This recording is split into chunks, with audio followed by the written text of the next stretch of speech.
រៀងចាល់ហើយស្នេហាសុខចិត្តរស់ឯកាប្រសើរជាងរស់ឈឺចាប់ខួរក្បាលប្រាប់ហើយតែបេះដូងវាមិនស្ដាប់ឈឺចិត្តរស់ចិត្តស្លាប់តែចិត្តនៅចង់សាកល្បងពេលឆ្លុះគ្នាគេយកខ្ញុំបាញ់ឈឺគ្នាចំខ្ញុំលីលាឃើញស្អាតលងស្នេហ៍តែម្ដងស្មានថាស្នេហ៍ពិតខ្ញុំក៏ប្រគល់បេះដូងហើយគាត់ស្ងៀមចូលសងចំស្នេហ៍បោកប្រាស់ចិនដា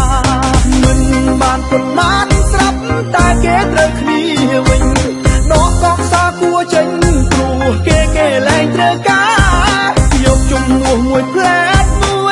ពេលតែគេត្រូវការខ្ញុំគិតពីឯកាក៏មកជួបការឈឺចាប់សង្សារបំរុងទឹកភ្នែកហូរតែម្នាក់ឯងធ្វើទៅរកកន្លែងមួយសែនឯកា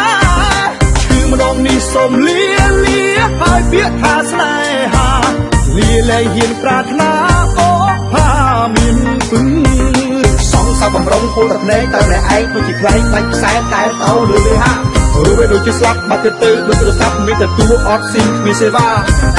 ដូចជាទីក្នុងទ្រង់គេក្រុងរត់ថ្ងៃទុកໄວមិនឲ្យដើរទៅណាមកណាទឹកភ្នែកអើយឈប់ហូរមកទៅអានិតដល់នេត្រាមានតែណាគេមកជូ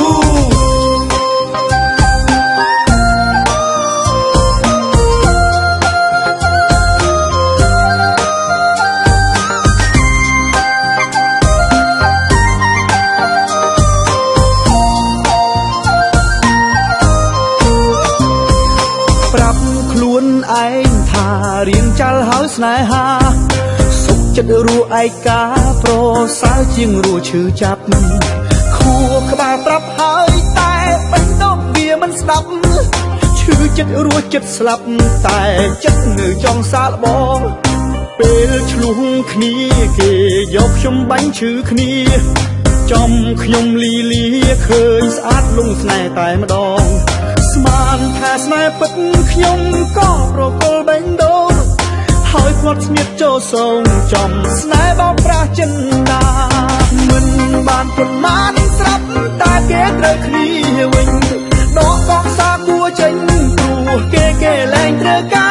រយកជំនួសមួយផ្លែតពេលតែគេត្រូវការខ្ញុំគិតពីឯកាក៏មកជួបការឈឺចាប់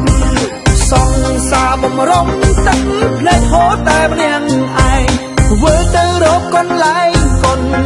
មួយសែនឯកាឈឺម្ដងនេះសូមលា